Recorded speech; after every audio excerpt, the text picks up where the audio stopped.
And go ahead and do roll call. Okay. Anna. Call roll. Mrs. Shumway? Present. Mr. Gertz? Present.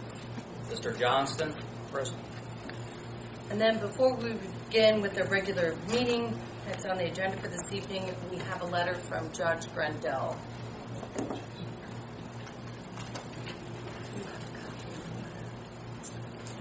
The letter is addressed to Commissioner Meredith Shumway, Commissioner Brian Johnston, and Commissioner Bill Gertz. Dear members of the County Park Board, had my schedule permitted, I would have liked the opportunity to read this letter to you in person. However, since I cannot attend your meeting, I ask that it be read into the record. There is no question that numerous misrepresentations and lies have been published over the past several months by a small group of folks pursuing their personal agenda with the assistance of some irresponsible reporters and editorial writers. The time has come to address these misrepresentations and falsehoods and share with you my vision of the Park District's mission and future. My wife, Diane, and I are and have been avid supporters of the Geauga County Parks. As a state representative, Diane obtained some state funds for the acquisition of Westwoods.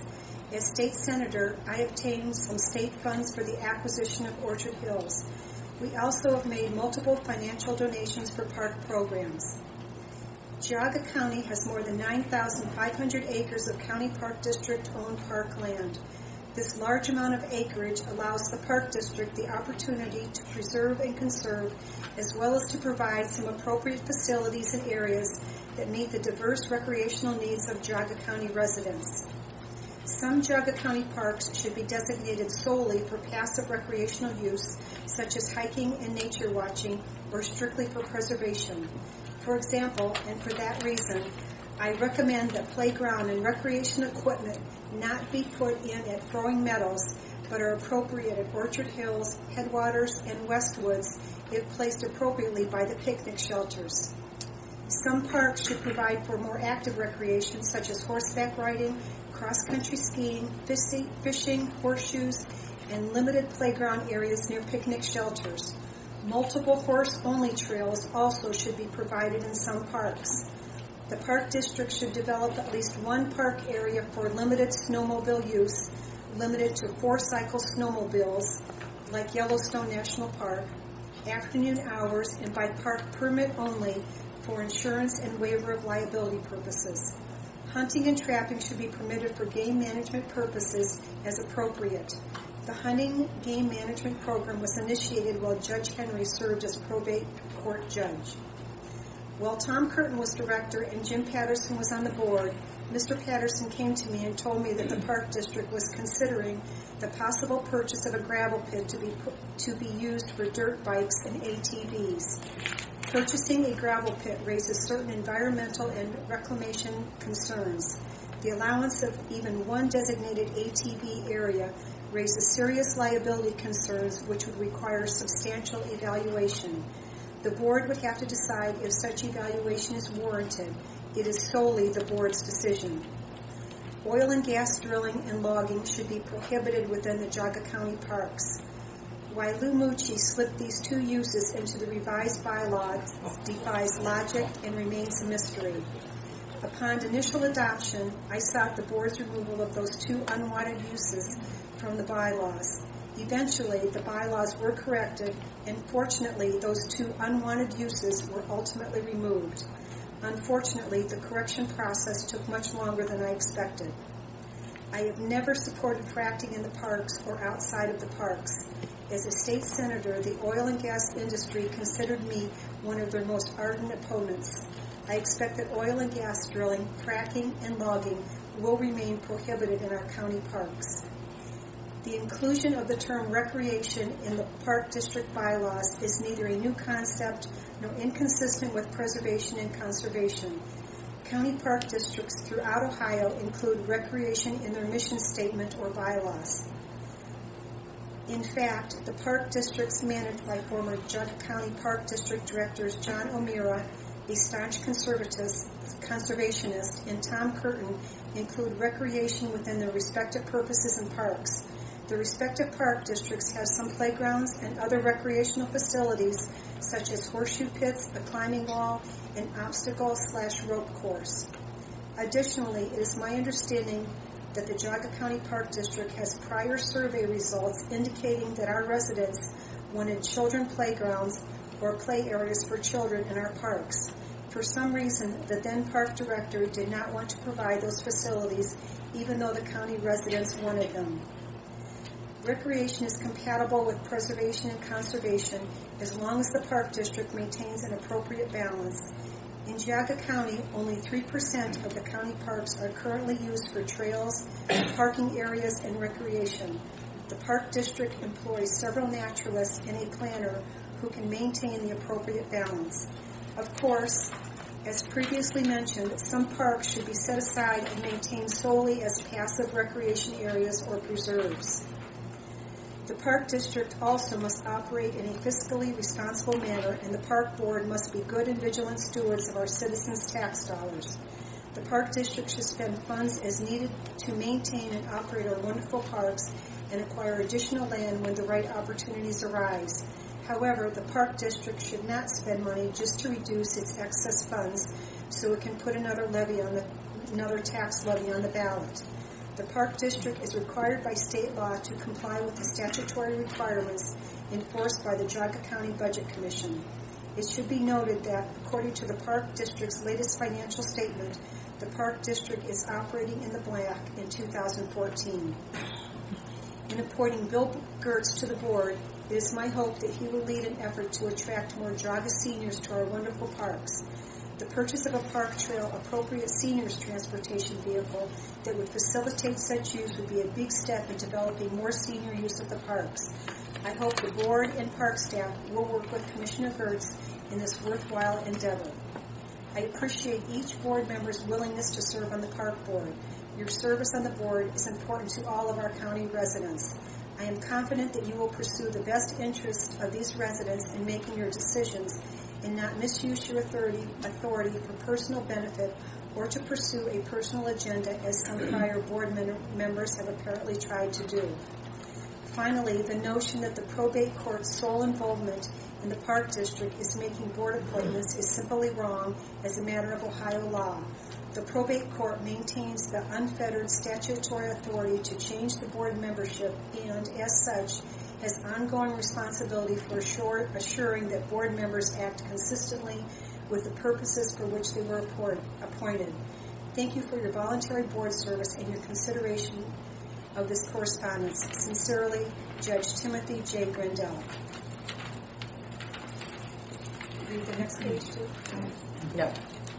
That'll be entered into the...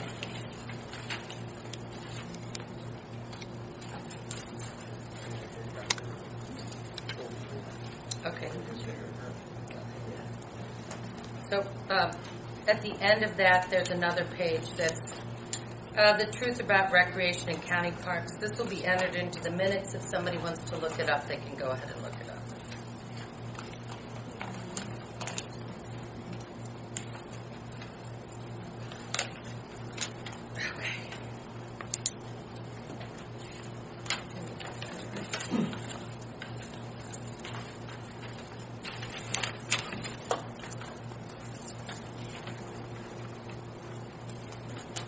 You all have any comments? No. No comment. I don't disagree. Okay.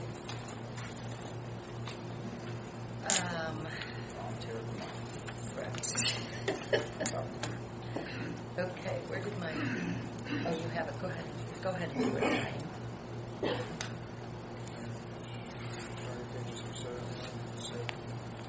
No, it says the exact. Right, exactly.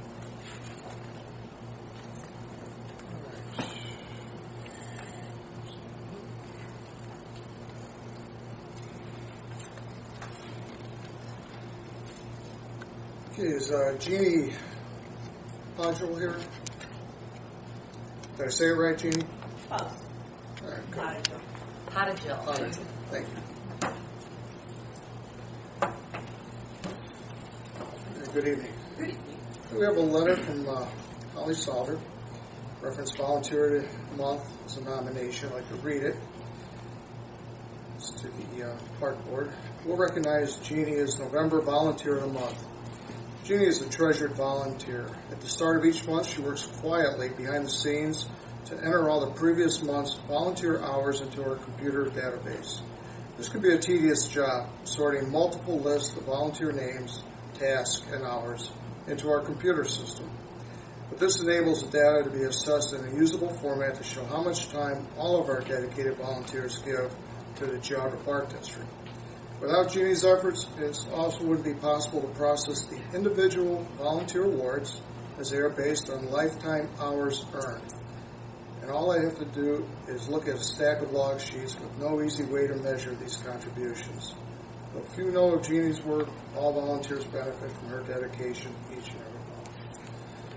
And I'd like to issue a certificate at the start of each month. Jeannie works quietly behind the scenes. Tedious job, but it's important to the dedicated volunteers for the Geauga Park District. It would not be possible to process the individual volunteer awards. As stated, they are based on lifetime hours earned.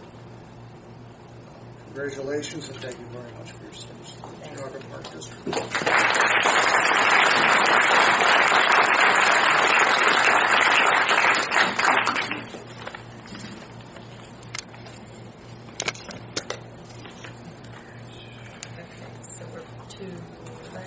November 5th board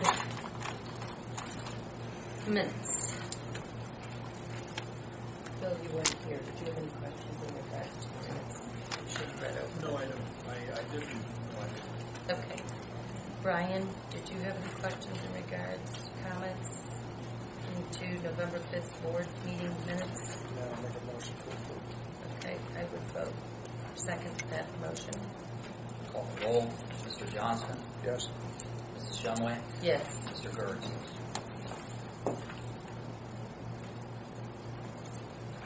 Okay, the presentation of the financial statements.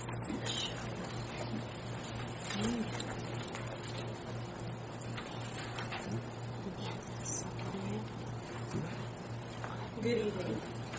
Before I head into the presentation of the financial statement, I did want to make a comment that the 2015 final budget, the draft form of the 2015 final budget, has been given to the board members and is with them for their review for the month of December. We will be requesting their approval in the month of January. During the month of December, any additions, changes, as well as at the end of the month of December, we will be forwarding a list of the carryover amounts, the amounts that the balances for the cash balances for the funds will be forwarded to them as well. In January, at that point, we'll be requesting that the budget be approved. So any questions that you do have individually, if you could forward them to us at that point, or if you would like, we can meet in this format as well in a group setting. For the financial statement. For the month of December, the general fund, we do have three funds. I guess Mr. Gertz is his first meeting, so I will probably be giving a little more detail than normal for those of you that come around. We do have three funds. Each fund has its own balance, beginning balance and ending balance, and can have its own expenditures and revenues. Our general fund is also known as our operating fund. It does have the most, it runs our personnel as well as most of our general operating day-to-day expenditures. The general fund, it does receive the tax revenue as well. So the taxes, this is the only place that the tax revenue is received. During the month of November, the beginning balance on this particular fund, our general fund, was $7,023,573.14. We expended $337.94.69, and we had revenue of $16,273.33, leaving a cash balance at the end of the month of $6,702,751.78. One notable item on there is we did receive a transfer of donations from the Geauga Park District Foundation. Thank you for that, for our nature scopes, and as well for the benches and paver donations they received during the year. The Land Improvement Fund, also known as our capital fund, is the largest fund that we use for capital improvements, projects like the Westwoods building, etc. That one receives its largest revenue source from transfers from the general fund, also from donations and grant funding occasionally. The beginning balance was $3,564,459.55. The expenditures for the month were $314,808.58, most of which were pay applications for the ongoing projects for the Maple Highlands Trail projects. The revenue sources for the month were $6,909.36. The largest was from $4,600 from a grant that is being reimbursed from the Land and Water Conservation Fund from previous years, and we're just now closing it out. And ending balance for that particular fund was $3,256,560.33. The third fund we have is called our Retirement Reserve Account. This particular fund was started a few years ago, and to show that we are stewards of our funds and that we would be stable in event of some kind of financial issues, that we would have enough money for retirements, and also we have an aging staff that we would be able to pay out those retirements as well. So the beginning fund balance is $82,430.76. Revenue, we do not get to invest this, the county treasurer does, $30.55. Ending balance $82,434.31. So that is the financial statement for the month of November. Excuse me, I'm the new kid on the block. Mm-hmm. I know what vouchers are, but I noticed that in the financial statement that vouchers amount to about 22% of the total figure, and that's a lot of money, $88,000 on vouchers. What does that mean? What do we use vouchers for? Vouchers, we have some very strange terminology in government finance. Vouchers are also known as warrants, which are also known as checks.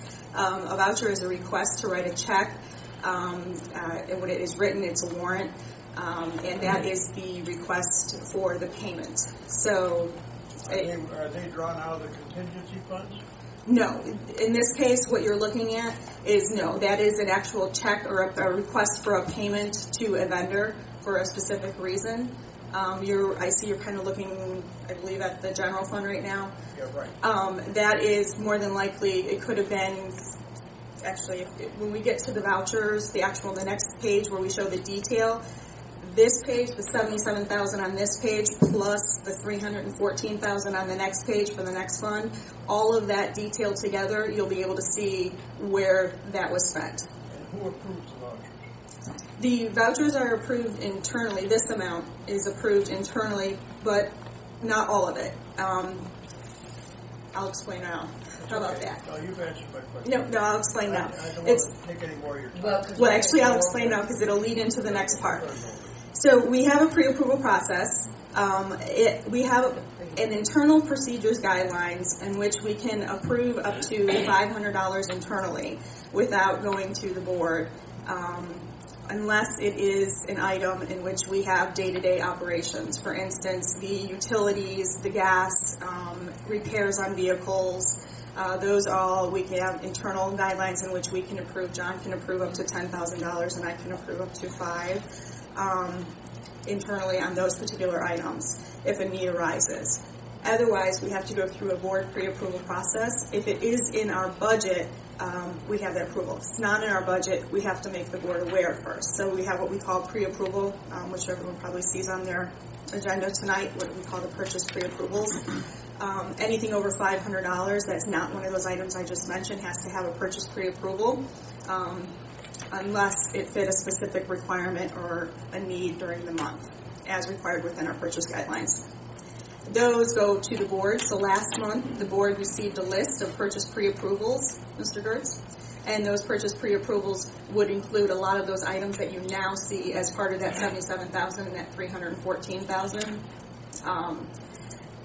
Another part of the $314,000 is Aaron's, the planning department they have a pre-approval for their projects in advance, so that $314,000 would not show up on this pre-approval list as the projects are pre-approved in advance.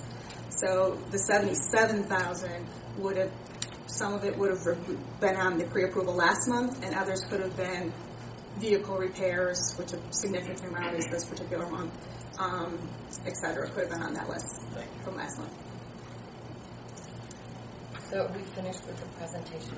I think that's for the financials. So do we need a motion to go ahead and approve the You can enter the financials into the record. correct? Okay. Now for the pre-approval. Make a motion. Yeah. Are we ready to make a motion to accept the financials into the record? So moved. I'll second that. Call the roll. Mrs. Shumway. Vote yes. Mr. Johnston. Yes. Mr. Gertz. Okay, now for that pre-approval. We do have the December pre-approval requests. These are for items for the month that either we've had to request or get pre-approved in advance, or that we've had to put on the list already that we are now saying we would like your approval on. However, I also have some items in here for January. This is the first time you will be seeing this list. This is a little bit different than normal, as we do not have a 2015 final approved budget yet. That list on the bottom is different than your normal. We are asking for you to pre-approve these amounts prior to approving the final budget. So in essence, you would be approving these as part of the budget for next year in advance. And these would be so they can begin work on these, or a lot of these are registrations for schools, for trainings. They could go ahead and register for these trainings in these schools Right. at the beginning of the year. I have one question, and John, you probably would be the one. The lakeside restroom, is that a new restroom? Are we changing a restroom? It's CXT, new concrete restroom, lakeside restroom? That's a brand new restroom. Okay. And that price is through the state purchasing program. Yeah. Okay. Also, a Yanmar C30R, that we're renting that? That's correct. Okay. And is it more beneficial for us to continue to rent that or to purchase something along those lines? What is that? No, that particular piece of machinery is a tracked dump truck. We own one. That's something we'll have to keep an eye on to see whether it's feasible to purchase another one in the future or not. Okay. If we could kind of keep a record of what we're spending, Michelle. Absolutely. Thank you. Did you have any questions? Did you have any questions? Okay, so do I have a motion to go ahead and accept the pre-approval of the vouchers? Yeah, we do need a motion to accept. So moved. Call for the vote. Mrs. Shumway. Wait, give it a second. I'll second it. Mrs. Shumway. Vote yes. Mr. Johnston. Yes. Mr. Gertz. Abstain.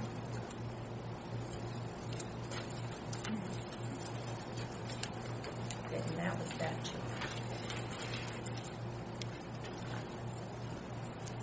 And last but not least, the vouchers, aka also warrants at this point. The listing of it is separated by general fund and land improvement. It's also separated by the type of service that it fit within, whether it be contracted or equipment fees, etc. So you can see where we are spending our money and the breakdown. It is a total. The total equals the total expenditures for the previous month, including the payroll, at $651,903.27 for all three funds. And that we just request that you review and make a motion to accept into the minutes. I have a question, Michelle. Yes. Under the nature store, we've got rocking chairs, I'm assuming we're purchasing for resale, is that correct? That's correct.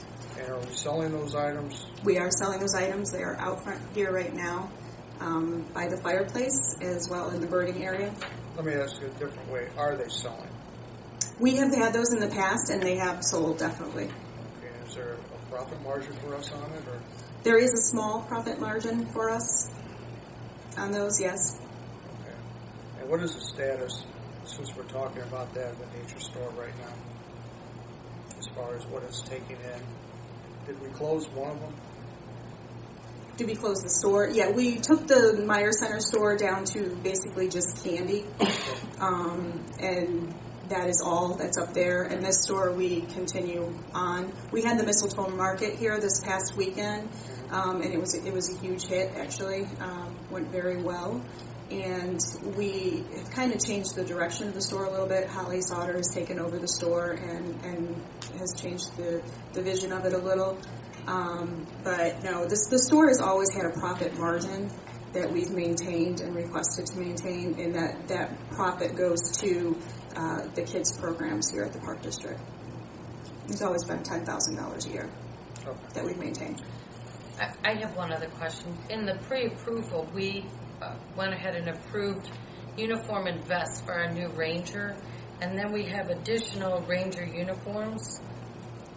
So are we at the end of purchasing for this new Ranger now? I hope so.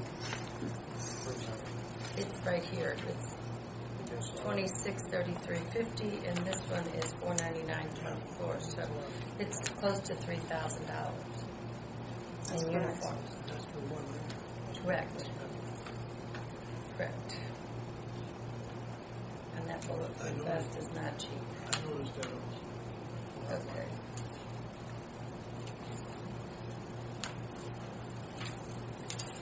That's consistent though, John, with what research showed, correct? I'm going to have to get back to you.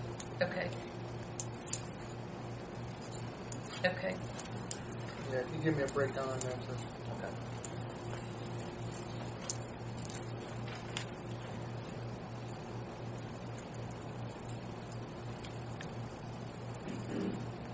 Are there other questions, or we have the motion to accept? I'm going to make a motion to accept the vouchers Into the minutes. into the minutes for December. All right, I'm sorry. Can I ask one more question? And I'll second it. No, you can. Michelle, Ask all the, questions. Almost $3,000 for internet service and local telephone from Windstream. Is that the best price we can get? Or do we actually shop for it, or is it a bid, or how's that work? We have previously looked around at different prices for cabling, and we are switching over to fiber, and Windstream is going to be one of our only options for that. So yeah, that is the best we can do right now. Okay. I'll go ahead and second. Call for a vote. Mrs. Shumway? Vote yes. Mr. Johnston? Yes. Mr. Gertz? Yes. Our projects. Aaron, I think this is you.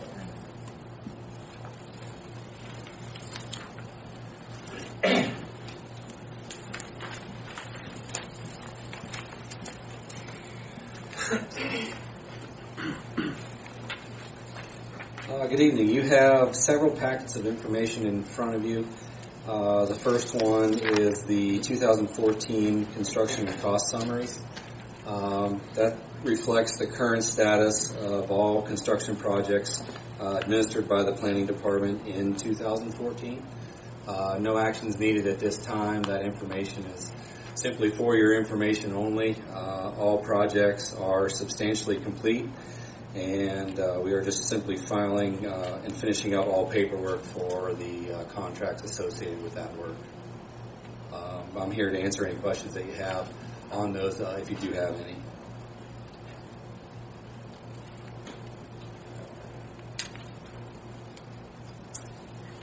The other packets of information are a result of the work that has been done between the first meeting we had in March of this year with regards to future projects taking them all the way through concept design and through construction documents in an effort to prepare accurate estimates for the forthcoming 2015 budget. So Headwaters Park improvements, Froing Meadows Phase 2, and Nassau Station restoration packets are all in front of you.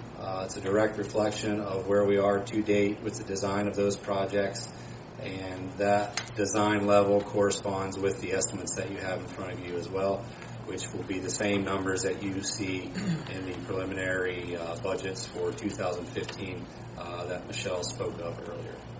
I have a couple questions here. On Headwaters, Yeah. it looks magnificent. I just wanted to make sure that I have this right and that I understand your concepts here. So the picnic area is also called the covered porch area, correct? Or is the covered porch the porch in front? I don't have that in front of me. Can I look over your Sure, photo? absolutely. This covered porch, is that this or this? No, this covered porch is kind of the whole overhang. Anything that has an overhang. Okay, all so covered. that this part That's correct. come facing the water. There's facing the water is correct. This is covered, and obviously this is covered with access from interior and then exterior. Okay. Then can you tell me where the playground, the proposed playground goes? Yeah, it's actually behind the building. So if this it's was away water from the level- water? Yeah, of course. We Okay. wouldn't want it between the water and the facility. Okay. But between the building and then the vegetation on the backside. Okay. Did you all understand that, Bill? Did you? Okay. Then Any revisions to these projects can still be made. I would urge you, after you review these, if you come back to them at a later date and you have any comments or suggested revisions, feel free to either email those directly to me, to Matt, or you can email them to John, and then they'll be pushed on down the chain.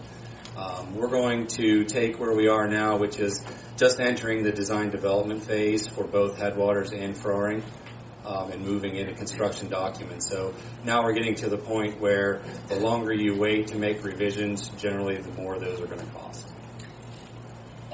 my only suggestion would be, I think the playground is phenomenal. I love the turtle. I'm wondering if we can do signage somewhere along this playground to educate people as to the different types of turtles we have in Northeast Ohio, what this turtle is, and what they should look for, and maybe some information pieces so that they know. Yeah. Look but don't touch kind of a thing. The turtles are cute, but don't pick them up and take them home. That kind of thing. Well, we're fully capable of adding signage to not only Headwaters but to any park Okay. for interpretive needs. So any of those things can be worked out directly with both the natural resource department Make a and note. as well as the sign shop. I'm a little bit set back at the price for these playgrounds. When I was a trustee in Hamden, we built a playground. And it's still there today. It's very nice. Didn't come anywhere near that. Now, we don't have any turtles. We don't have any fancy animals on it, but we don't need them. My question to you is, do we need them? Well, that's for you to decide. I mean, you're ultimately the decision maker. The recommendation was made, I believe, March 29th of this year during the presentation to the board at the time, sharing two different options on what costs got you for playgrounds. It's not the first time we've heard that statement, Mr. Gertz, but I can assure you this is the entry level of custom feature that you're going to get and what that is going to cost you. Anything less than that, it's not that it's going to be less enjoyable, it'll simply be less detailed and less custom based upon the parks that we're proposing on that. Can you give just a little bit of insight to Mr. Gertz, since he's new at this, and probably to some people in the audience, about some of the state requirements on these playgrounds, like the mulch? Yeah, I mean, there's fall heights associated with all of the playgrounds, and it depends on what age group they are. There's 0 to 2, and then 2 and above, all the way up to 15. And the surface varies from a 5R material, which is simply a non-bark type mulch, to poured rubber, to rubber panels. All of that corresponds with the height of the tallest element of the play structure, and then also the intended audience. So there's also an inspection that has to go on with all of these. So it's not, we can't just pick something off a shelf, put it out there, and walk away from it. It's not a luxury that we have, and I wouldn't say that it's a luxury that we would want to promote with the children of the county utilizing these facilities. The other thing I will say with regards to costs, I feel that we've done a pretty good job with balancing costs of the play features and costs of the shelters with how we purchase those. Both playgrounds, including the one we did at Orchard Hills, were available via state bid. So we're getting them as cheap as we can in the range of dollars that we were looking to spend. Now, we don't have any people on hand that could build these playgrounds? Not what's proposed in front of you. We are not proposing playgrounds that are built of materials that are going to require sanding, painting, any of that kind of stuff. So you're looking at metal, polymers in terms of materials. So there are different items and costs associated with those items. Should you guys direct us to go another route, we will surely do that. So did anybody have any other questions on headline? Okay. The third one is the Froing Meadows Phase 2. I heard some of the suggestions from the judge in the letter that was written. If it's the desire of the board for us to alter those plans to accommodate those edits, we simply need that correspondence from you as we move forward. Well, with that comment in mind, Aaron, I think Froing Meadows was placed as a possibility for a playground, and correct me if I'm wrong, based upon the input that Matt and you had received in the past from county residents. Is that correct or incorrect? That's correct. So we're looking at Froing. The existing shelter would be an enclosed shelter with a lot of windows so that people could still see the birds. We're looking at a proposed double garden area between that shelter and the parking lot. I'm just wondering if you can tell me, with the proposed playground that you have, if we've got an age range on it, because it seems to me that it's just specifically for little bitty kids, and it's a lot of money for little bitty kids. Well, the goal was to accommodate both small children and then all the way up to 12. We've been trying to accommodate 0 to 12, yeah. And that's just a photograph of the main feature. That's not the plan of the entire playground. I would urge you to look at the plan. Okay. That's just simply an example of what the main feature of the playground is. And for those of you, and particularly Mr. Gertz, who wasn't here for some of the thematic or design intent with regards to the playgrounds, the intent was never just to pick playgrounds and throw them in every park. The intent was to supplement the shelters that are used at a high rate of our parks so that we have something to accommodate all users, particularly those in the lower age groups. If the shelter is seeing high use and high reservation, obviously we want to continue that. And we want to continue that at all times of the year, which is why we're proposing adding the enclosing options excuse me, to Froing Meadows. And you're going to notice those aren't permanent walls. Those are barn sliding doors, so that if users want to utilize an open-air pavilion, they still have that ability. But as the temperature drops and as the seasons change, if they want to close those doors and turn on the heat and enjoy that shelter in the winter as much as they can in the summer, we're simply adding that flexibility to that shelter for the dollars that's being spent. And you can still close some of the barn doors and not all of them. That's correct. That's correct. And So we're also that adding a way- fireplace to the backside. But to get to my point with regards to the playgrounds is that the playgrounds were always intended to accommodate that younger child in the adolescent ages of those visiting our parks. But we wanted to do that in a themed event. How can we inform those kids through play of what natural resources were protected in that park? And that's part of the reason why you're going to see some of these things are themed. The playground that's proposed for Froing Meadows is a monarch-based butterfly theme. And the main play feature, which is proposed, is very similar to what's at Orchard Hills in scale. Rather than a large tree, it's going to be a large monarch butterfly emerging from the cocoon that the kids can slide down. Well, what better way of educating the public about the flight and the plight of the monarch butterfly than to get them there, get them excited about playing, and then take them out to the fields and actually show them one. So if play is what introduces kids to something in our parks that they normally would have never experienced, then I would propose we give it a shot. I have one other question. Excuse me. No, that's okay. Go right ahead. I noticed that you spec'd the green metal roof on some of your buildings. No, that's only specified on the Observatory Nassau Station building. Okay. Why didn't you use them on these? Well, these buildings, again, are existing and are going to be retrofitted, and there are existing shingles on those roofs. So I we didn't change. understand that the metal roof is about a 50-year roof. Some metal roofs are 50-year. Now, the shingles you're looking at 30-year. We can obviously change that design feature if that's what the board wants, but our intent Just a was... question. In other words, all we're adding are these wings. John, can you tell me, is this Burling Meadows, where in relationship to this building and the playground and the parking lot was the additional milkweed field supposed to go? Aaron calls out an additional garden. Is that what you're referring to, a garden? No, The entire- Paul was speaking of adding additional milkweed to... Well, that's site-wide. Okay. I mean, we're still Okay. managing the prairie and the meadow habitats Okay. down there. Milkweed's simply going to be a component of that restoration, Okay. along with a lot of other, blue stem and a variety of other seed mixes that we're proposing. That entire field is 100 plus acres, about 110. So. Okay. And so that field would not have paths through it, trails through it, it would just be natural environment for The field currently has trails through it. We're Okay. not proposing changing those at this time. Okay. You're going to see in the budget, and in terms of operations staff, we are going to top dress some of those trails just because Okay. of the high use they're seeing. But as far as the contract project drawings you have in front of you, that's not part of it. Okay.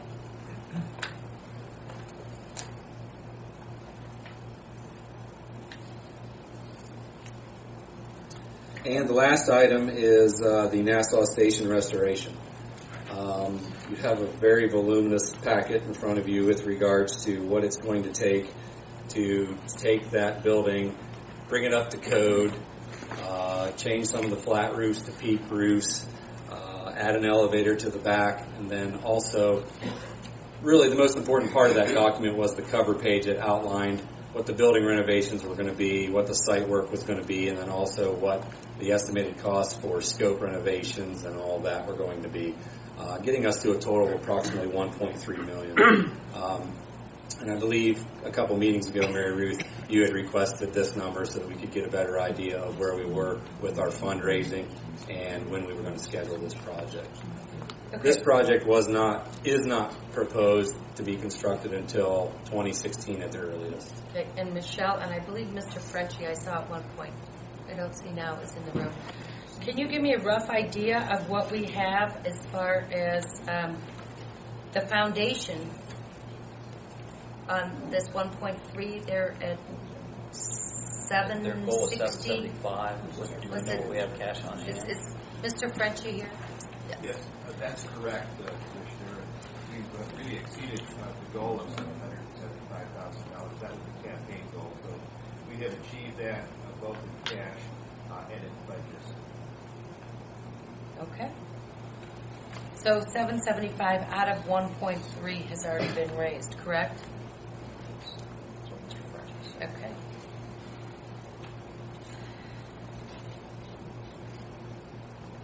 So even if we match their 775, we don't need additional grant money to finish that particular building.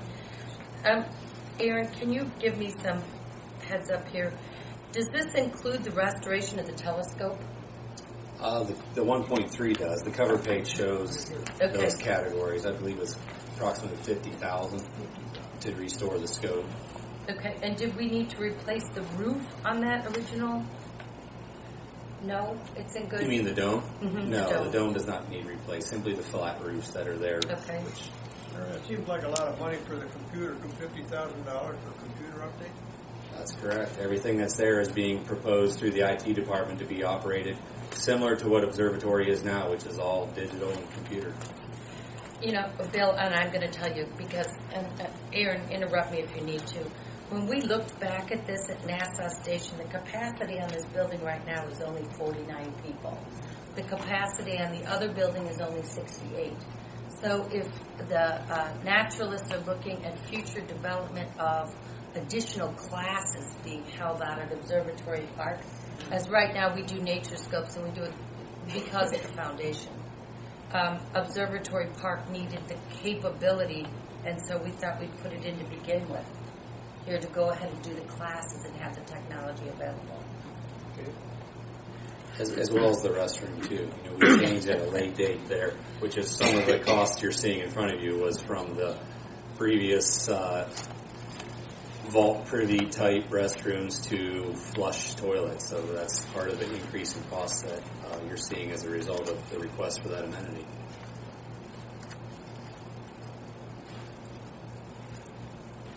Did you have any questions?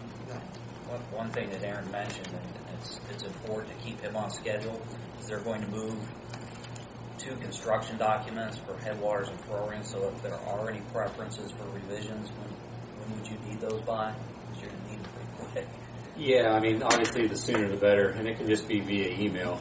But the goal is that once the budget is approved for next year, we're going to stay within that budget. So we're going to prepare the bid documents, bid alternates, all of that in our own strategic way to make sure that we get what the board wants for the costs that were approved.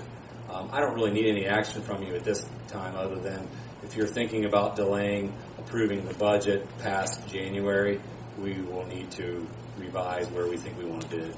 Okay, so just so that I'm clear, so with Headwaters and Throwing Meadows, we're only talking about topping trails, no additional trails being put in at either of those facilities. I mean, okay.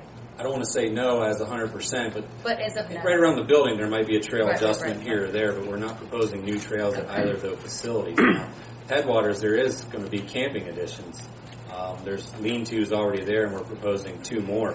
Right. Because of the high rate of reservation for those items. So, but those trails are already existing. We're simply locating those lean-tos off of that trail access. Okay, and so to clarify, so the boathouse out there, would be where we would go ahead and allow people to rent canoes? Yeah, you're going to see the plan shows there's a spot there where we're envisioning either an intern or summer help staffing it so that they can rent kayaks, canoes, and all the safety appurtenances associated with those amenities. But yeah, it's going to be multi-purpose. Right now, it's not used at all. We do have the liability insurance to cover that. Of course, we work that through finance. Aaron, has there ever been any indication or a study done to see if it would be more profitable and less of a drain on the parks to have a franchise take over the boat rental like the state does by bid? Yeah, we've never explored that here because in my tenure, we've never done that. And we've never had anything other than some ski rentals, which was talked about in the past about being done, but that was never brought to fruition. So this will be the first time in the 9 going on 10 years that I've been here that we've had an area where we were going to propose renting equipment. That's as much as I know at this point. I'd like to give you more info. I just simply don't have it. But I just want to make sure that we review that we're not taking canoes away from, say, Chip Henry Institute programs or any other programs, and that maybe it would benefit us to go ahead and look at somebody that would come in and run the canoe rental. Sure, it doesn't hurt to do an RFP to see what the quotes come back in. Sure. Yeah, and you can always compare the quotes to what our staffing rates would be and what we would want in terms of a schedule to base your decision off of that. But up until this point, we've actually never had the facilities to accommodate that built form. Fabulous. A lot of people can't afford a boat, but we love the opportunity. Okay. So did you all have any, we talked about the flagpole of veterans, for the veterans at Observatory Park.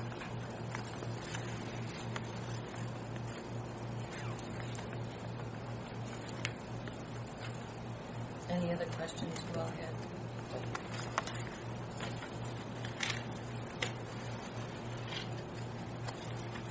Fabulous job, Aaron. Thank you. Thank you. Do we need, Information. no, countywide map? Oh, yeah. I have that info if you want Oh, to okay. Okay, go ahead, Aaron. whatever I can address, Matt's going to address as well. The first item under new business is the countywide survey consultant services proposal. This is the one item that we do need action from on behalf of the board. You're going to see in the recommendation that was provided to you, we went out with proposals, requests for proposals for assisting GPD in the preparation and fielding of a countywide survey as part of the 2015-2025 strategic plan. 6 market research firms were approached. 3 provided proposals. The results of those proposals are attached and in front of you. The lowest proposal was submitted by Triad Research Group in the amount of $9,700. You're going to see that that's the same firm that we happened to use in 2008, so we have a work history with them, and it's within our budgeted amount. Therefore, the recommendation on planning's behalf is that you award the proposal for the Triad Research Group in the amount not to exceed $9,700. Okay, do we have any dates on what we're looking for as far as these survey results coming back? Well, once we award the proposal and meet with the firm and start talking about schedule and what exactly they're proposing we do and how it can help us get the information that we're looking for, we can come back to you with not only the work products but the anticipated schedule. And Matt's been leading that charge on behalf of the planning department. He can step in as he feels necessary. In other words, I'm just asking, is this going to be completed within 6 months? Well, we actually, when we went out with the proposal, we asked for a tentative schedule based on what we had talked about as far as doing the survey in the first quarter of 2015. We actually included in the newsletter to keep an eye on our website for surveying coming out in that first quarter. So the goal is to have it done in the first quarter, so it won't extend past March. Terrific. The sooner the better. So, we do need a motion. I second the motion. Call the roll for the vote. Mrs. Shumway? Vote yes. Mr. Johnston? Yes. Mr. Gertz? Yes.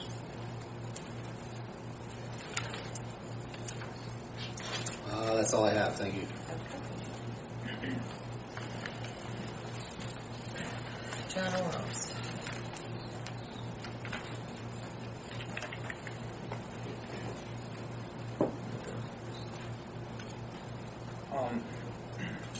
This is an item of business to simply appoint, make it part of the record, appoint Ranger Ed Hunsicker.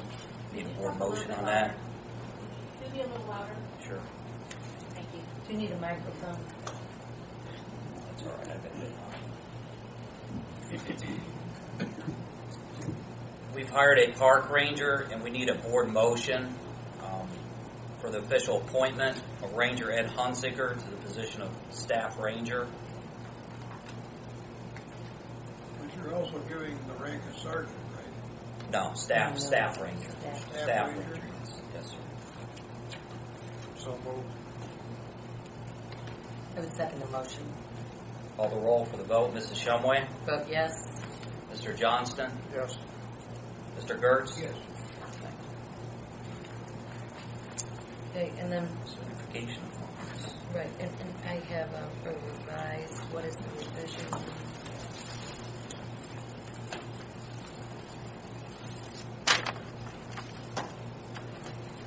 You have before you a certification of funds. It is year-end time, so everyone is aware. We have to certify our funds with the county auditor's office. Basically, we have to say or make an estimate of how much money we will be bringing in revenue, also appropriation, which is how much money we'll be spending. At year-end, we have to be almost spot on with our certification of revenue, our guesstimates with how much we actually brought in. Thus, the certification before you is our guesstimate for how much we plan at December 31st to end the year with in the 3 or multiple funds 6 funds before you for the 2 different funds, federal grants. We had a change in federal grants, state grants within the Land Improvement Fund, and within the general fund we have changes in the fees, sales, donations, and other revenue accounts. And I do need a resolution for this.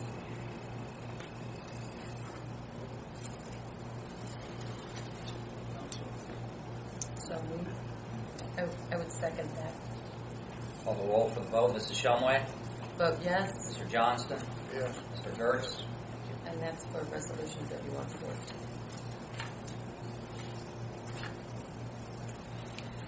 Okay. So Michelle, it's you again. There's been a lot of Michelle. Yeah. Payroll and accounting authorization forms.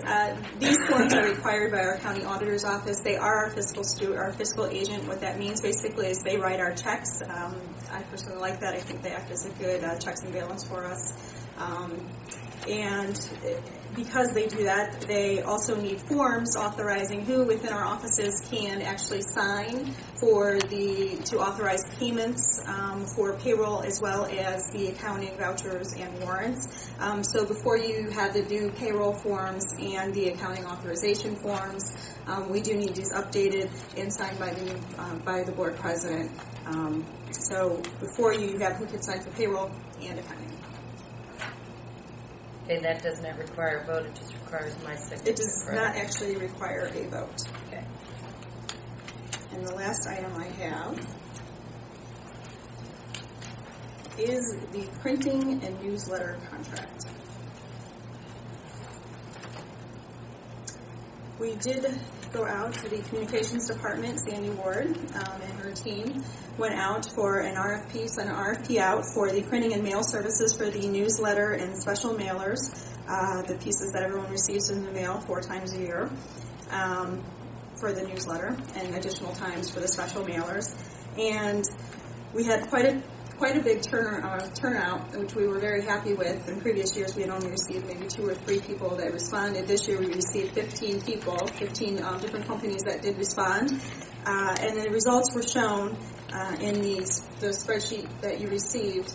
We do want to make a recommendation. However, I do want to make one little note that's going to be a change in what I'm going to actually say and request to you, because the mailing part of it for each one of them, I'm not going to request the contract for the mailing part because that's postage only.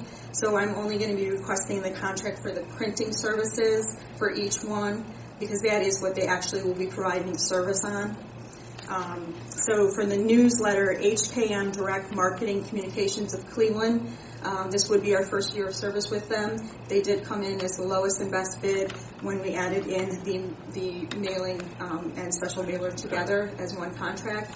And the printings, they came in for the newsletter printing at $28,100 and the special mailing of $11,450. Okay, I have 25-1. What did you come? 28? If you look at your cover letter, Yeah, the cover letter's different than the spreadsheet. That's my question. Your cover letter is different. we included $3,000 contingency. Okay. Yeah. Okay. And you've seen a copy of the quality of their work? Yes, we have Sandy Ward she did check their references, check with the references as well as their work, and she was very happy with what she saw. We did have, like I said, it was very, very close. The top 3 were very, very close. We also did check for Geauga County businesses, and unfortunately there was no Geauga County businesses in the top 5. So we do recommend HKM Direct Marketing Communications. Okay. Michelle, how long have we been using Premier? If you don't know, that's all right. Quite a few years, at least 3 for sure, but beyond that I'm not 100%.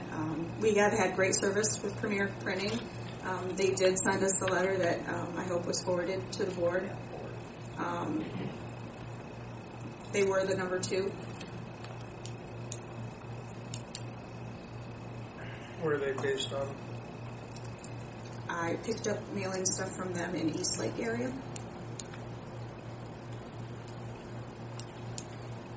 They live, the owners live in the Geauga County but I do not know where the HKM direct mailers live, owners live, and they were the lowest and best bid.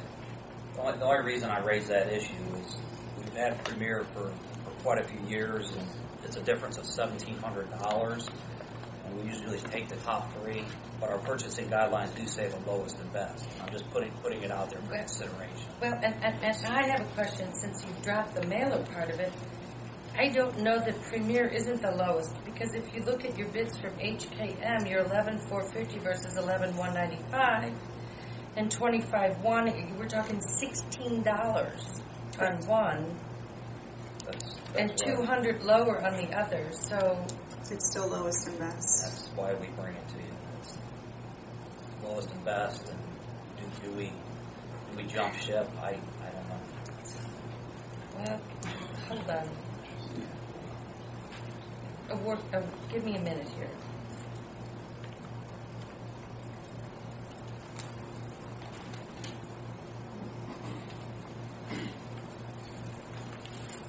Okay, I total, if I take out the mail, and deal with me here for a minute here. Premier, I've got 36,311. If you take 11,195 and 25,116, you're adding 3,000 for contingency on either one, correct? You had 3,000 contingency one No time. matter who you pick, correct? Okay. So if I take Premier's print by project totals of 11,195 and 25,116, you come up with a total of $36,311. If I take HKM, I come up with a total of $36,550. Right. But the postage, we do ultimately have to add back in, but I'm not going to open the contract for the postage together.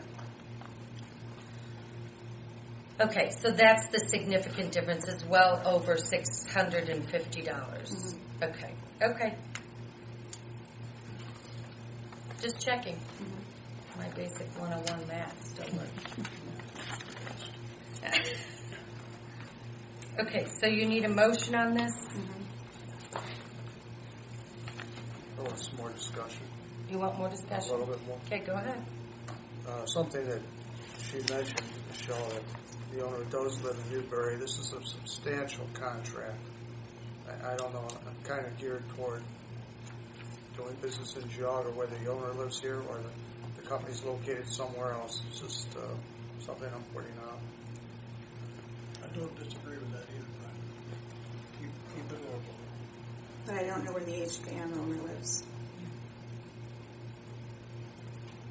Ah, Well,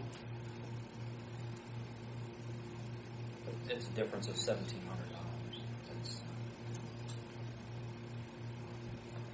We're just simply presenting it because purchasing guidelines say lowest and best. So best. what is We've been best? We've been happy with Premier. So Or are we allowed to make, if they're in our top three, can we use Premier? And do we need a motion to do it? I don't have any conflict with that. So, Michelle. I believe in what I said. I don't know that we have enough information. Well, when do we need it by, Michelle? This needs to be in place by January 1st.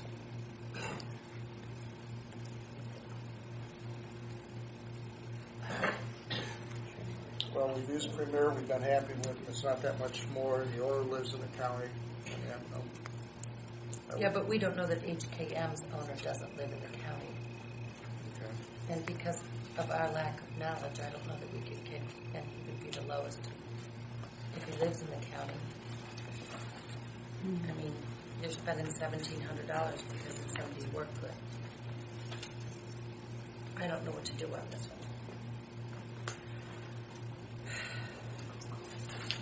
Any suggestions, John? You're going just for print, right? Just the print contract, which is under 50. Am I understanding you correctly? If I do the printing, yes, we're under 50. But that's my problem. The postage, that's why I'm doing postage separately. But That's why we're doing lowest and best, though. That's why we always do lowest and best. So if we're doing just the printing and we're doing mailing separately, I think you're walking a fine line. yeah, Yeah. me too. I think you stick with lowest and best. I think we have to this year because we don't have knowledge. Well, you got to be careful too. Got to be careful. These lowest and best, that's our Criteria. But is that our criteria? I thought it was the top three we can pick from. Our purchasing guidelines say lowest and best. Where did I hear top three? I I'm not sure. mentioned, I said we typically give you the top three to look at. You got more here. When we send out an RFP, it's always nice to have three. Our purchasing guidelines do say lowest and best. I think you've got to go with lowest and best. Try and do one, hope they work out.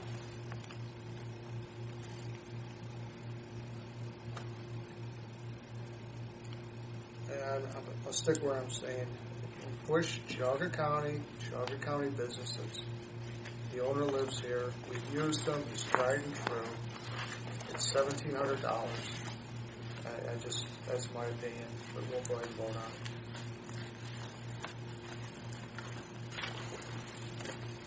Any comment? I appreciate what he's saying. I don't disagree with him, but we're caught in the middle on this one. Okay. If before this was published, if we'd have gone back and said, my low bid is so and so, this is kind of unethical. Can you meet this price? Can you meet the price? It's done all the time. Can you meet this price? And if he said, yeah, I'll meet it. We can't do that. No, you can't. I said it's unethical. But when you go into a bidding process, you go in with a clear mind and feel that you are well bid. So I appreciate what Brian's saying, but I think we almost have to go with what we've got here. So would you like to make a motion to accept HKM? I will. I would second that motion. Call for the vote. Mrs. Shumway, Vote yes. Mr. Gertz, Yes. Mr. Johnston. Yes.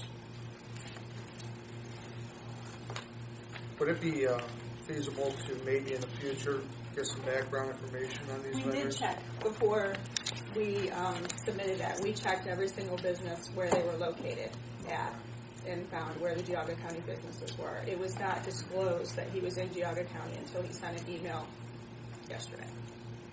Is that the Cleveland outfit, that HKM? Yes. Well, I guess as everybody knows now, there's an opportunity for a printing company to move into Geauga County. I'm sure that was big. Yeah, exactly. Okay, that is that motion. Okay, so let's move on to board meeting schedule. Next year. Correct. I certainly would register in a selfish mode. Back to what it used to be. So that everybody knows, what we're talking about here is the board meeting schedule and the dates being printed. And really quickly, I'll read them. And if anybody's disorganized on their calendar, more power to you. I'm not. January 13th, February 10th, March 10th, April 14th, May 12th, June 9th, July 14th, August 11th, September 8th, October 13th, November 10th, and December 8th. And those meetings, the locations would all change to the Myers Center. And the times would change back to the board meetings that used to be at 3:30 in the afternoon. That's where everybody works now. So instead of them having to work from 7 a.m. until 10 p.m. Okay, and that's just information. It's just Yeah. a suggestion for They're okay. always the second Tuesday of the month, typically. Is that the reason for the time, the 3:30 for the employees that have to stay primarily? Correct. It's for the employees. Because, for example, Anna's been at the office since 7:30 this morning, and she'll be here till 10 o'clock tonight, and back again at 7:30 in the morning. Okay.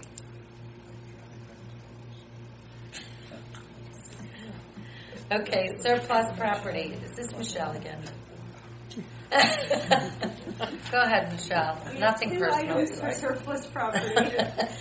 A sharp copier and a typewriter that is non-functioning. We are proposing scrapping both of those items. The last time we sent a copier off to the auction, it just went numerous times and eventually just had to be scrapped anyway, so we're proposing scrapping this one from the beginning. We just need I that. can't believe we still have a typewriter. That's laying what I around. was when I saw it. We I'm do. like, how do we still own a typewriter? Can we sell it to a museum or donate it to a museum? Okay, a motion needed to go ahead and dispose of the property, surplus property. So moved. I'll second. Call the roll for the vote. Mrs. Shumway. Vote yes. Mr. Johnston. Yes. Mr. Gertz. Yes.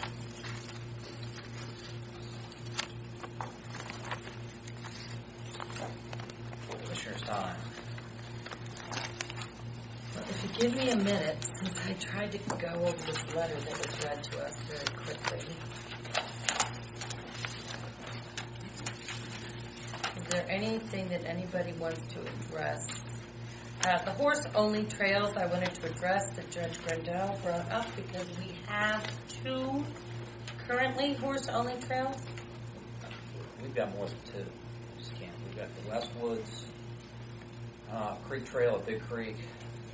What else? There's one at Headwaters. It's bridle only. So maybe what we need to do, Michelle, since this is you too, is go ahead and list the horse-only trails somewhere on our website so that those people that want to go ahead and use that can use that. The other thing is if we want to have a discussion with Ohio Horsemen's Council in regards to a clinic that we could do for anybody that feels it would benefit their horse to do what I would call bomb proofing at a clinic at a significantly reduced rate. We are working on a horse program already. Could you, I'm sorry, could you speak up? There's people back here that are really having a hard time hearing. Sorry, do we have a microphone that's Thank louder you. than what?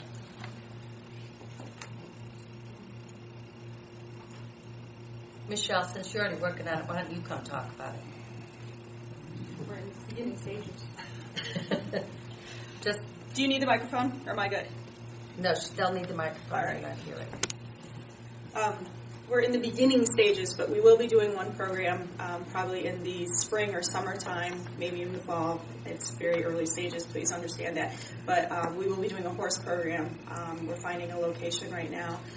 We plan to do the program surrounding an arena, and we plan to do like multi-stage.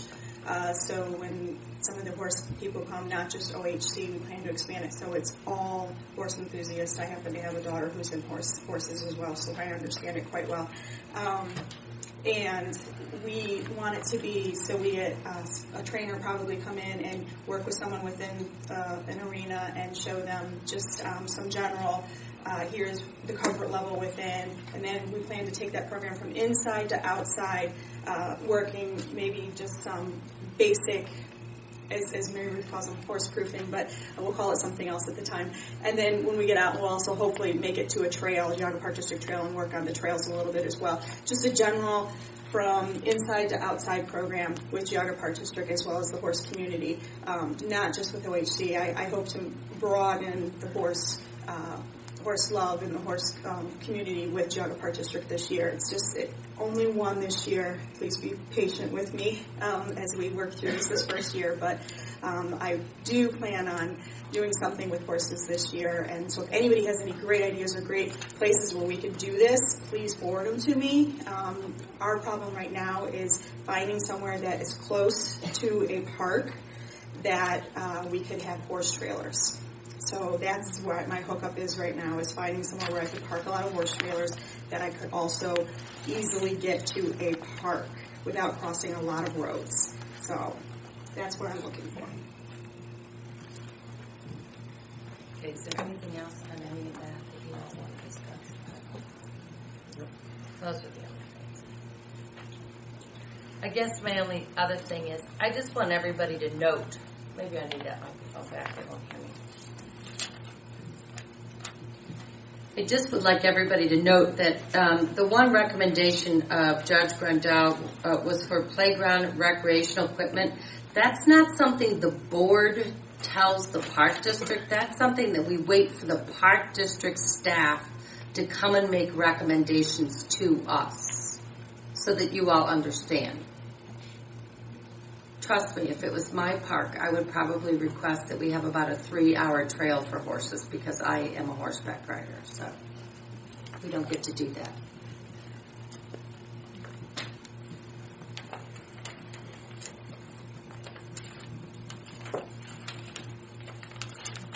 Okay, business and visitor services.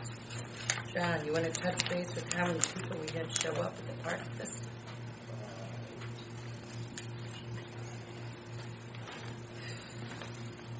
I had a few comments. If you all can hear, just really quickly.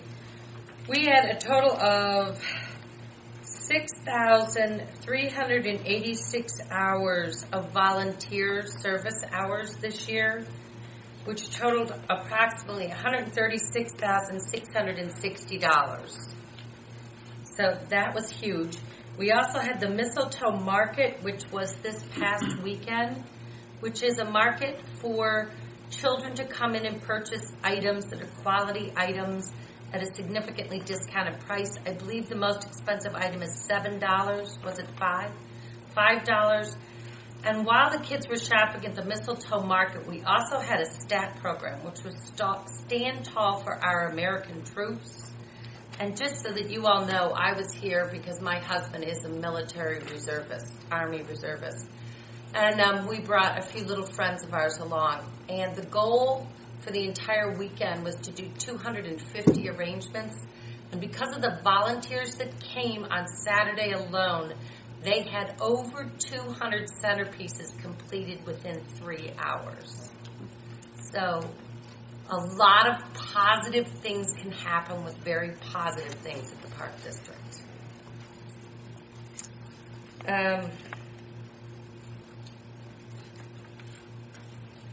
The other thing I wanted to make a note of, naturalists report 1,522 visitors to naturalist programs. And it states in here, because you all don't have this, just so that you all know, that the naturalists are working on an interpretive master plan drafted for completion for Observatory National Park. So that is part of the plan to work on. Is there anybody else? You got the turkey bowl. What's that? You get to talk about the turkey I get bowl. to talk about the turkey bowl. Yeah, I was not there. Let Robin talk about the turkey bowl. Is Robin here? Yes. Yeah. You want to talk about the turkey bowl?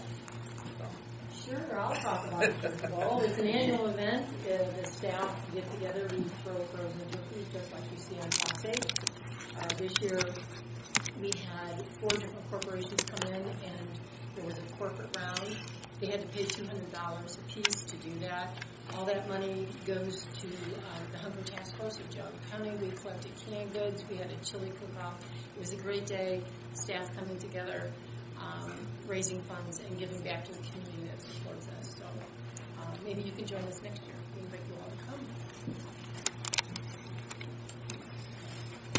Is there anything else that anybody wants to do before we do open to the public? No, Mr. Frenchie's here. Mr. Frenchie's here. That'd be great. It's dead already. It's dead already? Mr. Frenchie, do you have anything on behalf of the foundation? Just as a comment before about reaching our goal for the Nassau Capital Campaign. Thank you. That's a huge Yes, thank you announcement. so much. Thank you very, very much. One other thing I would have to add is in regards to the budget, if you do have questions between now and January, Michelle and I would be happy to meet with you individually so we could go through the budget to have something in place by the January board meeting. That's all I have. Okay, so if we will go ahead and take open to the public, it's 8:20, so if we can do this until 10 minutes to 9, that's 30 minutes, and I'm going to ask everybody again to try to keep your comments to 3 minutes. Bill, you're new. I'll let you call on people because you don't know who has and who hasn't spoken before. That's all right. Who'd like to be first? Can you stand and introduce yourself? Yeah, thanks, Bill. My name's John Augustine. I'm a Parkman Township resident, and I'd like to welcome you. You seem like a pretty sensible fellow, and I thought I enjoyed some of your comments that you made tonight. So, welcome, and I wish you wish you the best. Really, I kind of wish you would have had some more. I don't know you. I only know from what I've seen in the newspaper about your background. I would have liked to have seen someone that has shown more of an interest in natural areas. Have you? Well, I have. I own a farm in Hamden, 135 acres.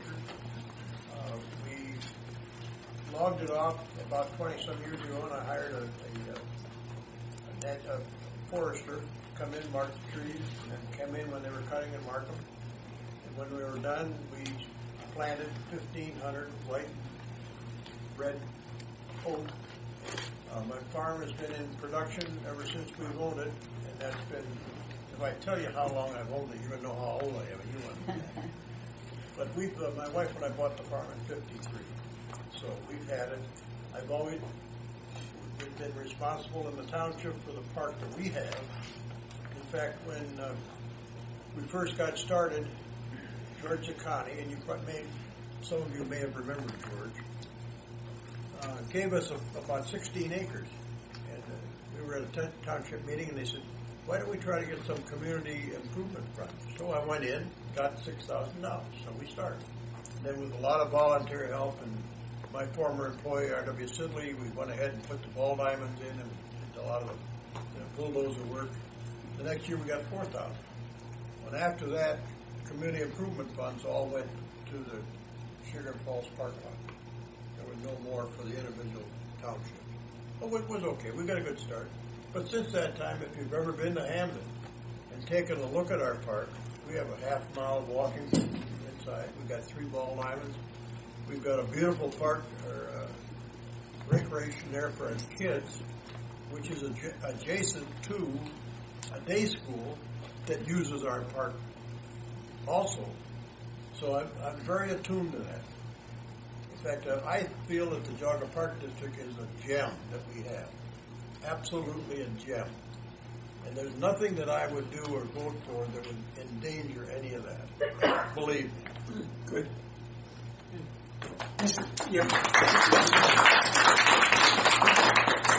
Mr. Gertz, along those lines, the bylaws for the parks for years has been conserve, preserve, protect have been the most important things.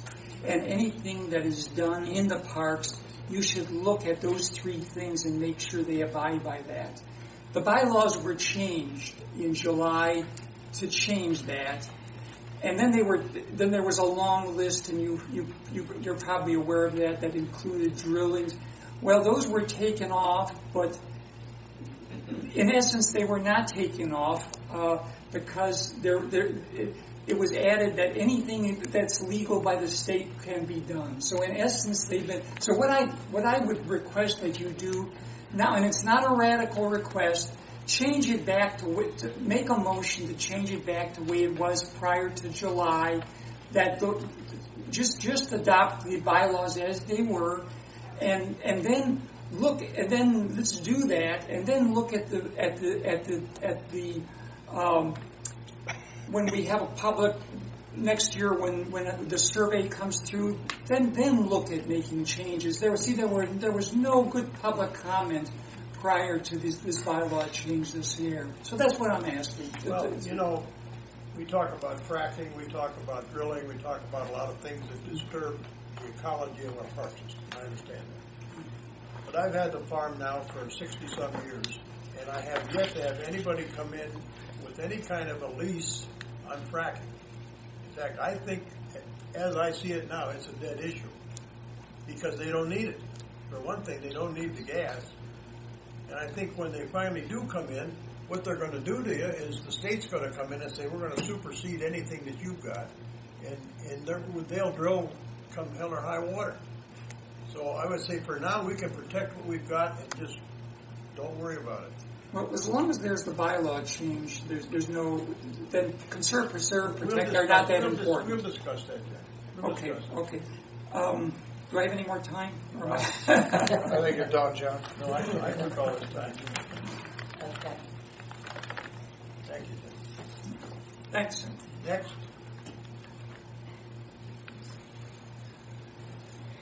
You gotta be kidding me. I was expecting a riot.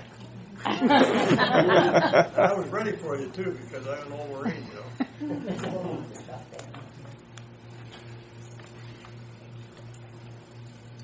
Sorry, class.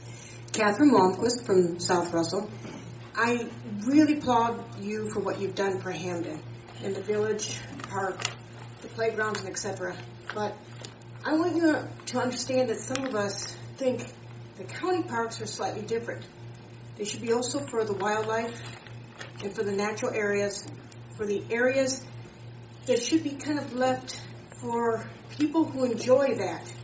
Not for playgrounds, not for all the other recreational things that you might want. Hiking is for everybody. If you have 2 legs, a child in a stroller, that's great. Everybody can do that. And we actually go out and listen to the birds sing. We can watch the wildlife around us. I don't need ballparks. I've got ballparks all around me in all the villages. And I'm just wondering, do you not see that, or do you feel that the county parks are similar to or the same as your Hamden Park or other village parks? No, I don't see it that way at all. In fact, I see it as, you know, we live in a democracy, and the very explanation of that word means it's controlled by the majority.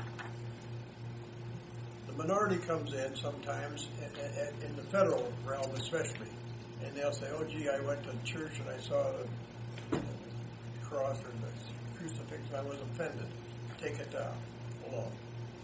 It doesn't work here. Constructive criticism is welcome as far as I'm concerned. Political genre, forget it. Leave it out in the parking lot. Come on here and represent the park.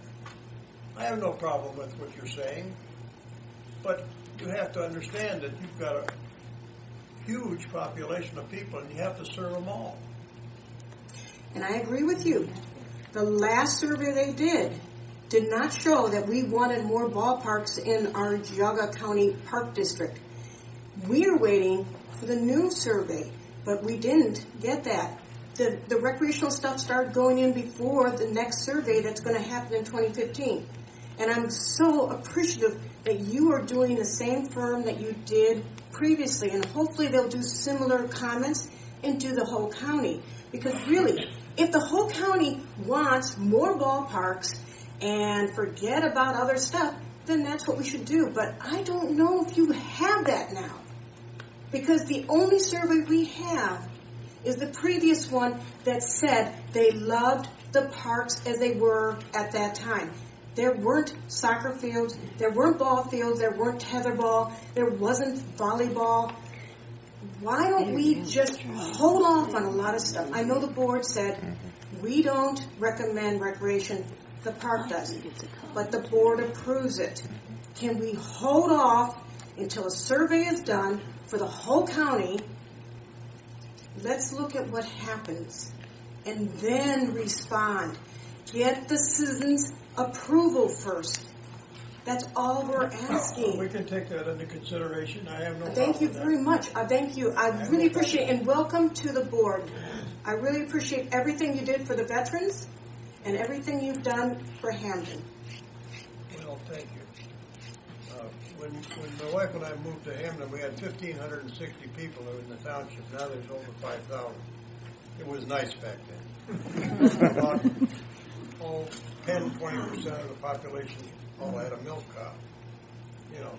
My family grew up here since 1940, so I understand. I have lived here all my life. I know what it was like when it was rural. When you went grocery shopping on Friday night, you didn't expect to get home till 11 o'clock because you ran into this neighbor, then you ran into this neighbor, and you talked your way home. It was great. believe me, it was great. Oh, But we didn't have any EMS then, we didn't have a lot of the other things, so one hand washes the other. The major road across past our house was dirt at that time. Yeah. It is now paved. Yeah. So I understand what you're saying. Next.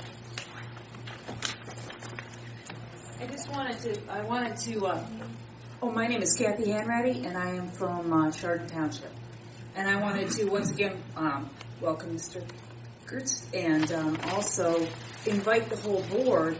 We're going to be putting together a conservation conversation with Tim Barber, and he is of Environ International. And we're going to talk about the valuation of conservation, so that, and we're putting some of these conversations together so that more people will understand the real values in conservation. And I think it would be really valuable for everybody. And we just want to make an open invitation to the board. Thanks. That's going to be January 25th in the afternoon, and it's going to be at the Patterson Center. Orchard Hills Center. Orchard Hills Pavilion? No. Patterson's Fruit Farm. Patterson Fruit Farm, the orchard. I was going to say, you guys are going to freeze to death in January at the pavilion. Well, they have a nice pavilion. We're inviting you. Thank you, Mrs. Henry. A good-looking fella in the back.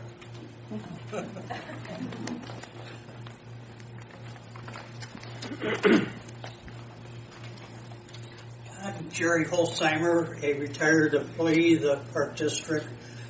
Basically with what I call new members on the board, you have a tremendous staff here at the district. People with very good qualifications, interest in our Park District and the people that work here. And I think you ought to take every advantage you can of their qualifications. The second thing, I really have no idea where you are. I'm a director, but I really would encourage you to push getting that accomplished.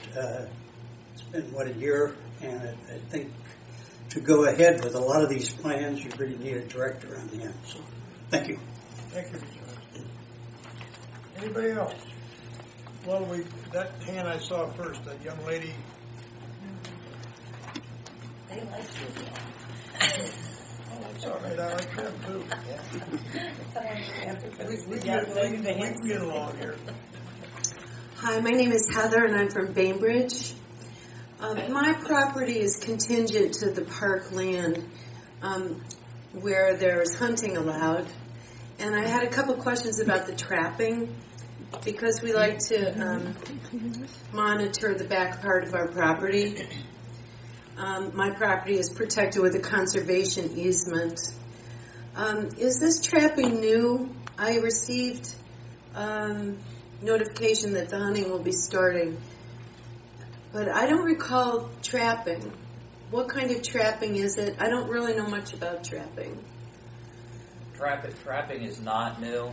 I don't recall what year we instituted it. We trap primarily for fur bearers that impact some of our infrastructure. We trap beaver and muskrat. So we do that in areas where there's sometimes flooding. One of our neighboring property owners asked us to trap, or we have a purchase and sale agreement that says that there's flooding, and that's what we're trapping for. I see. I don't want to. I have to look and see when it was instituted.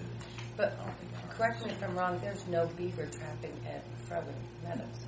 No. Not at Frozen. Is this trapping then that the park personnel conducts? No, we this year was the first time that we held a lottery for trapping. It was posted to our website. We had very few people apply because we didn't have a lot of time to push it, so a lot of our past trappers took advantage of it, but they get the opportunity to participate. So. Is this live trapping, or what kind of traps are we talking about? Because I hike all around. I mean, I don't stay on trails. I go through the.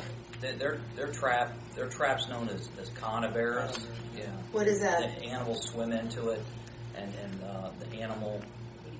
Yeah, he's drowned. So it's in the water. The trapper is able to take those. It's in the water. Yes. Okay. Yes, that's correct. So I couldn't just walk around and step into a ma'am. trap. Okay. Thank you very much. You're welcome. I think we had another hand back here. You snuck in there. Oh, all right. Yes. And I know who you are.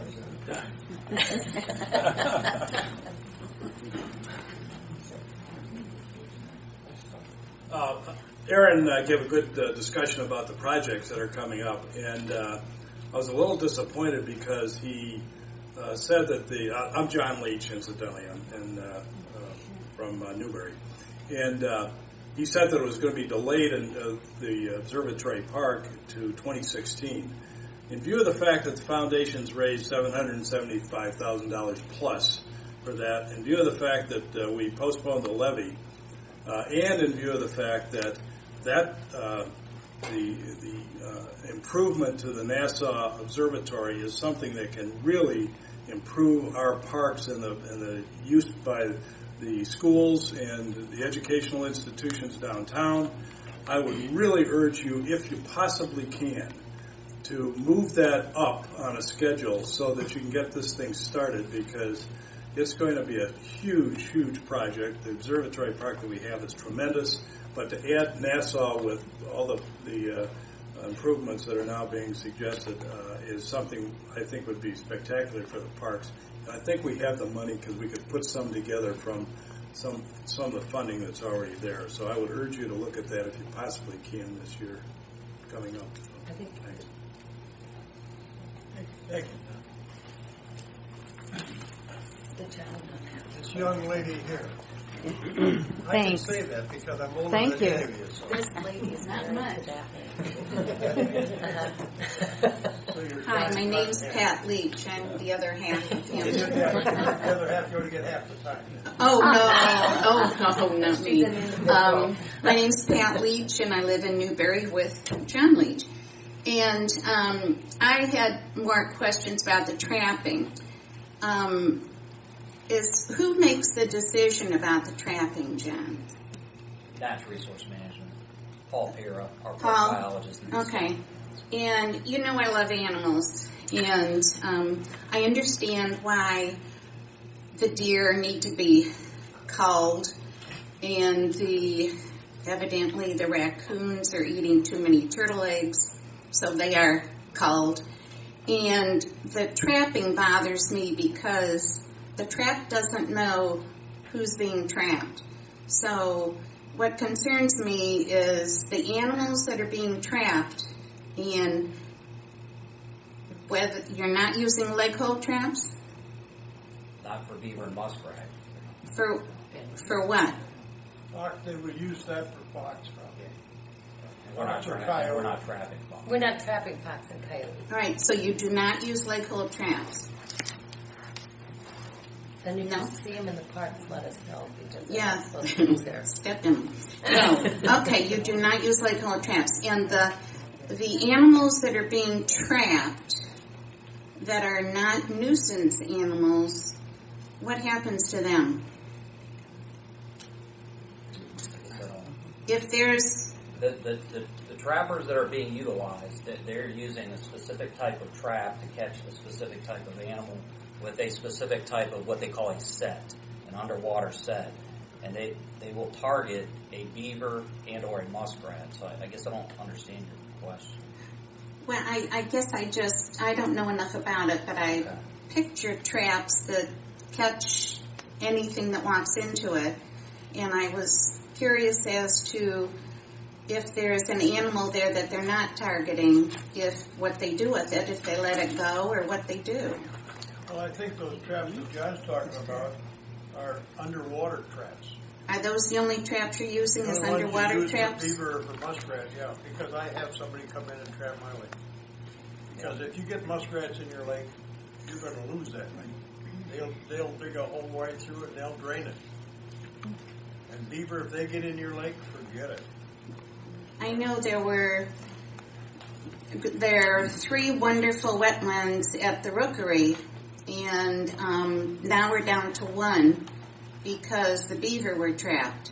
And that means there are fewer amphibians, and that means the heron that live or used to live at the Rookery don't have the food to stick around there. So that's a concern also, that if you... Sorry. No, what, Mary? Who would have made the recommendation to trap the beaver if it would have affected the wetlands? It's been natural resource management for a number of years now. If anything, So it's the that other way around. we should check into. Get too much water. So is Paul here? Paul's not here, but he would be the one that could answer that. So the only traps you have in the parks with these trappers that have how many months to trap? It's according to Division of Wildlife rules and regulations. Okay. So I would have to look online. Okay. Yeah, I don't know. But, so the trappers, the only traps are underwater. Just make me feel good, say, yeah. No, for those, yes, that's all that we have. All right. Okay, so Paul could answer those questions if I ask him, right? Okay. All right. I just hate to have any animals destroyed that it's not absolutely necessary. Thanks. Thank you. Last call. Oh, come on. I don't need to get up. Just a quick question. What do you mean by a horse-only trail? Wasn't that the phrase used? Yeah, that's a trail that would be only for horses. In other words, there were complaints that hikers? I mean, no such. Well, I would say yes if it was just my choice, but this decision was not made by me. I believe that as a horse owner, my horse needs to be able to approach people on a trail, or I have to tell you, the biggest challenge I have out on the trails are the black squirrels. My horse is sure it's a carnivore. So, horse-only trails now? yes, we have 3 horse-only trails. Because the people riding those trails, their horses are spooking. That's the point of that training coming up, so that their horses can become more accustomed to some of the things they might meet on the trail. Can you confirm what were horse trails or horse-only trails? Beartown is Creek, one. Creek Trail at Big Creek, Whitetail Trail at Beartown Lakes, and then I'll have to check on Headlands. I'm not sure I mean, I'm sorry, but there are a lot of hikers and walkers on those trails. That's my point. I mean, I'm a horse person too. I mean, I have, and the only real serious griefs I've ever had in the park systems, when a horse meets a bike around a curve. Okay. I've had broken wrists and broken other things. And you cannot bomb-proof a horse that comes in front of a, either from behind in a tight curve or in front. They only have seconds. They spook, they twirl, or they kick out. And I can tell you right now, you can't bomb-proof a horse for something that it is surprised about. And bikes move fast on those trails. Catherine, I have to tell you that one of my most serious injuries on a horse, and I've had several, was a dog walker at Beartown who decided it was a great idea for her dog to come and meet my horse when I was halfway across the bridge. I agree that. And the horse jumped up and bit the dog jumped up and bit my horse's Or nose. how about the dog? And my horse leapt off, and my knee got pinned between the horse and a tree. Mm-hmm. And so my 14-year-old daughter had to drive the trailer home to unload horses. And the woman took off, was gone. Oh, bikes have taken off on So a part of the challenge we have is educating the entire population that uses the parks. So we're working on more signage. And no, you can't bomb-proof a horse to everything. I know, and I agree with that. And I say with the hiking groups that I take through those trails, the first thing we do is as soon as we walk slowly. I mean, you don't move as fast as a bike. But what we do is we pull to the side, face the trail, and stay quiet as the horse goes by. You don't do that when there's a bike going 10, 15 miles an hour around a curve. That's why we have a problem with bikes on horse trails. Hikers are not a problem, and most hikers know that. Now dogs, as long as they're on a leash, that's good, but sometimes they're not. It's the dog owner. Yeah, well, an unleashed dog, which we do have in the park. Right. Well, this dog was on a leash. It was a retractable one, and she let it out. Yeah. So, anything else really quick that we need to discuss? Well, thank you so much, folks, for your input. We appreciate that.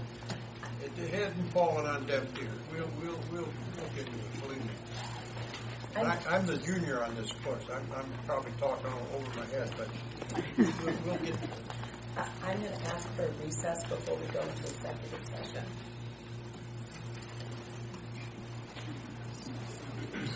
Do you expect that there will be any voting after the executive session? Yeah, a potty break, yes. Is there any voting going to come out of executive session? That's a good question.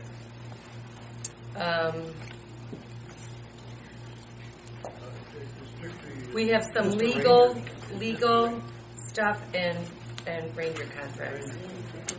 Ranger contracts. There's one issue of land acquisition. Oh, land acquisition. But that's small quarter. Oh, I was going to say, this is the quarter acre. It's a quarter acre that we're acquiring.